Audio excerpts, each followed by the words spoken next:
Hello and welcome back to RageGamingVideos. My name is Hollow and today I'm back with a second episode of what might be a little series for a bit, thanks to you guys actually.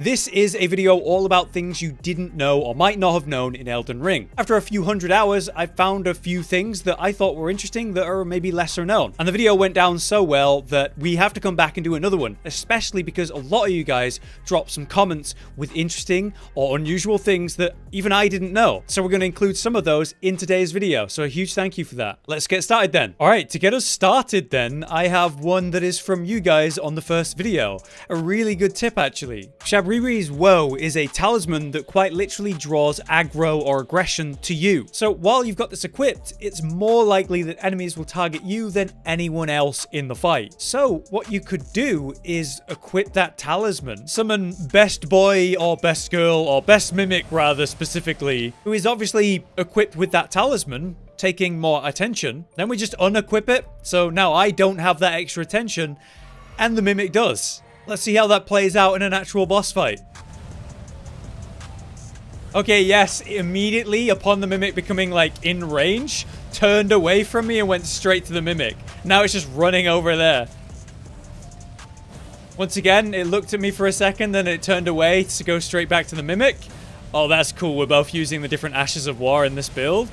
Very effective. This is great. I'm just standing here, just chilling, while the Mimic just takes all of the heat. Like, wow. Yeah, that was really effective.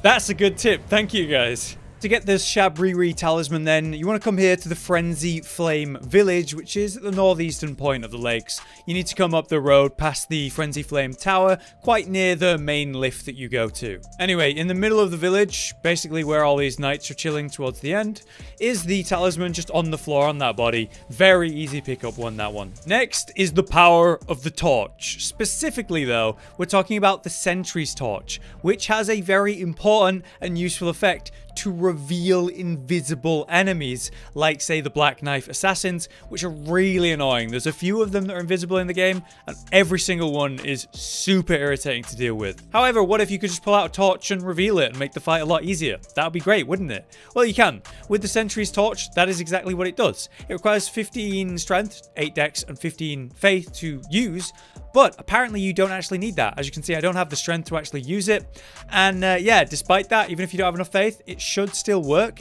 And if you two-hand your main weapon and it goes on your back, the flame is now out, but the weapon is on my back invisible, it still reveals invisible targets. Okay, we should have our invisible assassin. Yep, here's the Black Knife Assassin. Let's just wait for it to hit me, I guess. Here it comes. Ah! Oh, I love these fights. They're so fun. Not painful at all. So once I pull out the torch, yeah, see, I don't have the stats to use this thing, but it reveals the assassin anyway. Let's try the two-hand. So it's on my back, it's not even lit, and it's still revealing the assassin. That is so cool and so useful. The Sentry's torch can just be bought from the Hermit Merchant at the Hermit Merchant Shack, which is in the Altus Plateau region. Literally from the lift, you just run a straight path all the way up, and eventually you'll just come across him on your way to the city. He also sells infinite holy arrows, which is pretty damn useful too if you're running a bow. Okay, here's a life-saving tip in my opinion. People say that the birds of Elden Ring are like the new dogs, you know, the annoying, really irritating enemy that chases you around that's really annoying to fight. Well, I disagree. While the dogs and birds can be annoying in this game for sure, Revenants are by far, for me, the worst enemy. They're a nightmare. So anything that can help me with them, I will happily take. As it turns out, heals, you know, holy faith heals, like the ones I've got equipped, they stun this enemy type. And not only that, but they do a ridiculous amount of damage. Look at that, 1,700, and it was staggered, so I could take a critical. And let me, oh my god, I hate these enemies so much. I hate them so much. Yeah, let me try that again with a better heal. So that was literally just heal. Let's try the Lord's heal, which is obviously a stronger heal for more FP. I mean, it was a bit more damage, but only a slight amount. I can't believe that. For 12 faith, you can cast heal, and that is a super early game heal. That's a really, really good thing to know if you have even any faith, or just want to run like a faith talisman for a second to deal with the really irritating revenants. There's some that are actually in the Halig Tree area that are an absolute nightmare. So if I just pull out, I can't believe it, a low level heal, I can absolutely dominate them. That is really good to know. Wow, look at this red and blue background. What is this, an intro to Mapstrav? What we're talking about, of course, is those glowing rocks, the rainbow stones. These wonderful items were used originally by me in Dark Souls 1 to reveal the invisible bridges and pathways in the Crystal Cave. But they actually have a really good purpose in all of the games, really, but really particularly this one in Elden Ring. You see, fall damage is kind of confusing. Sometimes you think you can make that drop and you can't. Sometimes you think I'm definitely going to die and you don't. How you can actually find out before you take that leap, like with this obvious death I would take here, is take a rainbow stone and throw it over the side and watch what happens. It shatters at a max distance. So that distance right there, if I were to take this jump, obviously because the crystal shattered, I would fall to my death. What about this drop here to this gravestone? Looks pretty reasonable. Aha! Check it out. So it's lit up, meaning I am safe to take that plunge. Now, let's try over the side here to the point where I'd fall all the way down. No chance, mate. No chance. Definitely going to fall off that. What about this one? I bet you I'm going to miss. Oh, no, we made it. Yeah, I'm safe to make that jump, obviously. But yes, that's a really useful tip to know. For me, anyway, it definitely comes up. I've used that maybe 10 times in my original playthrough, but it does help. We can craft these using ruin fragments, and you can get loads of these at any of the fallen ruins all over the world. Our next tip is all about a speedrunner trick called rung warping. Now, there is a method to intentionally trick the game to take you somewhere you might not necessarily normally be able to get, and that can speed up a new playthrough, bypassing huge walls of time and getting you to a late game area or a convenient area much quicker than you otherwise would be able to do. On a fresh playthrough, that's of course really useful, and that's why we're standing here at the 4 belfries on the west side of the lakes region. Here we can take 3 portals to different places. One will take us to Nokron, one will take us to Farum Azula, one will even take us back to the beginning of the game. Standing at the one that has the night sky unceasing message in front of it, let's go in. Here we are at the Nokron Eternal City, a really important place to go, and with some important objectives inside of it, especially if you're doing the Ranni storyline. This portal takes me here, which is a isolated island where I can't actually progress or play in the area. Where we begin is over here at Nokron Eternal City, and that's ideally where we want to be. As it turns out, you can rung warp to get over there from this location, which you could do in a really early playthrough. Now, rung warping often has you trick the game by trying to teleport to, say, Stormhill Shack during the animation of the Memory Grace item, which will take you to the last grace you visited. Basically confusing the game, and then it takes you to the nearest warp location, in this case, the beginning of Nokron.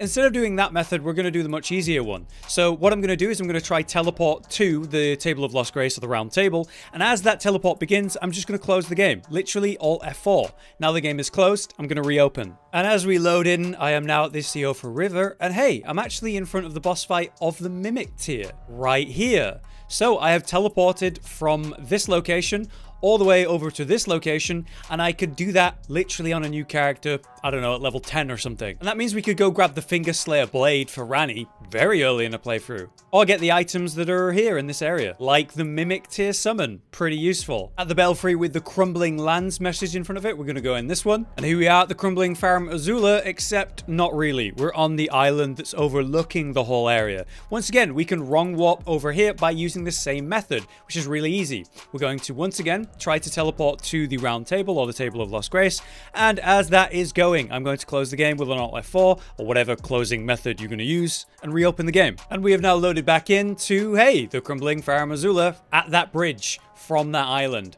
Another great warp, and hey, this would actually get us a lot of really important resources like somber smithing stones and even the bell bearing that is here for that. Finally, you could be somewhere in Volcano Manor, just basically anywhere in this region, and the warp this time will take us to the entrance of Volcano Manor, which itself is connected to the Altus Plateau, which could get you to that area really quick instead of doing the 2 medallion sides to get up the Grand Lift, or maybe going and fighting the Magma Worm. You could intentionally be kidnapped, taken to the Volcano Manor, and then do this warp and go from there. So as we teleport to the Table of Lost Grace once again, I'm going to close the game and once again reopen. And as we load in, Hey look, Volcano Manor at the front entrance just as intended. So another way to get to Altus Plateau or the Mount Gimmer region or anywhere really in the Volcano Manor very early in the game. Next up we have a little cute one. On the follow-up from the curved swords backflip, there's actually one for thrusting weapons that you guys let me know on the comments to last time. So a huge thank you for all the useful comments. We were able to include some in this video. Yes, so if you're doing a heavy attack and press B or roll, whatever your roll key is, you can interrupt it with a little backstep. So you're able to do an attack and then in the middle of that attack move backwards in a little evasion thing. I don't know, it's not quite as flashy as the obvious flip of the scimitars of the curved swords, but it's actually, I think, pretty effective. That's really quick. You get the attack out and you're moving back. You can even, yeah, double step after to really make some space, whether that's in PvE or PvP. And it seems to be something you can do with, yeah, all of the different rapier types. What about, we say, heavy thrusting weapons, the heavier version?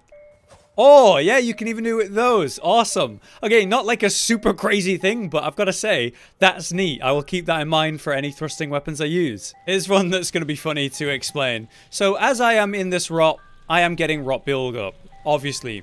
And what happens as I get out of that rot, the rot build up stops.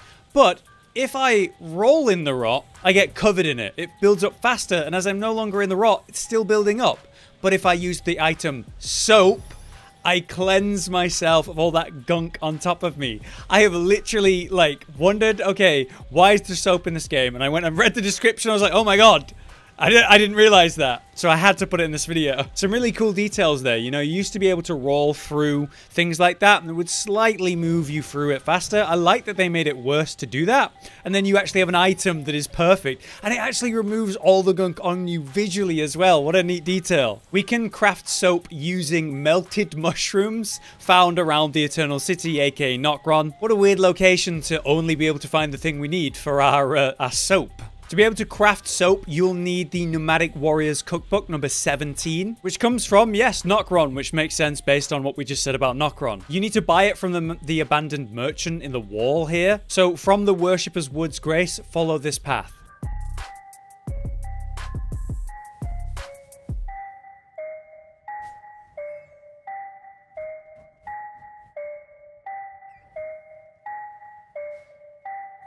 And here he is, your humble merchant, and we can buy that from him. Here's a really interesting one, and very useful to know, actually, for quite a few builds. Now, as we know, Flame Grant Me Strength, the incantation, will buff me up and increase my physical affinity as well as my fire affinity. So that will increase that slightly, and that gives me some extra AR for my builds. Very useful. But did you know that it also increases the power of Bestial incantations, which are, as it turns out, physical, you know, based on the strength scaling. They're physical attacks. So you can improve the power of these like Beast Claw, the AoE version, the Sling, or the Stone of Garang. So let's take the Stone here with my really low faith build and situation. I have 176 damage there. Let's buff up first with Flame Grant Me Strength and try that again. So 176 to 211. Once again, this is a really pathetic build for Faith and these incantations, but you can see that it does increase the damage, something by 20%, I believe. That's really interesting and certainly useful if you are using these incantations.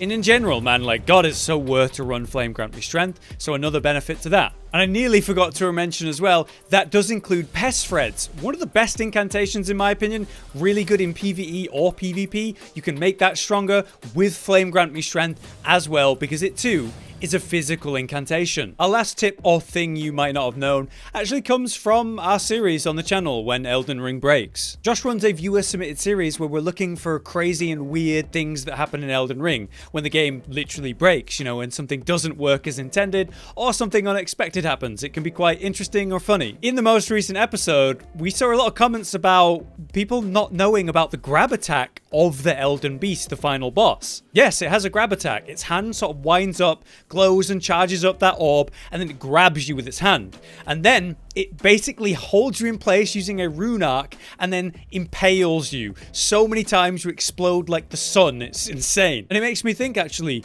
that's what we walk in on Marika, isn't it? She is literally held up by a rune arc and she's actually impaled by one singular one of those spikes. I always wondered, like, what was going on there and why was she impaled? I guess this this was her punishment for going against the Elden Beast and everything that happened with the Shattering. She was grabbed by the Elden Beast and impaled, but just once, compared to the thousands of times that happen to us if you do get grabbed. Pretty cool. And if you're interested in seeing more things like that, definitely check out the series When Elden Ring Breaks. But there you have it. A few things that you might not have known in Elden Ring. I think a lot of these were really interesting. Some of them very interesting for me to learn about and try. If you guys have any other interesting or unusual things that people might not know, drop it in the comments and we might be able to come back for another video. If you have enjoyed the video though, please drop a like so I can make more videos like this in the future. But until next time, I've been Hollow, you've been you. Thanks for watching. Josh, Cotton, and Hollow with the videos, dropping the humor like a hammer on your tippy toes, bringing entertainment on a daily arrangement to take our insanity and turn it into entertainment. Yes, I said entertainment twice, to reiterate that it is nice to look into your faces on a mostly daily basis when you let us in your homes to make the whole world a stage. Goodbye.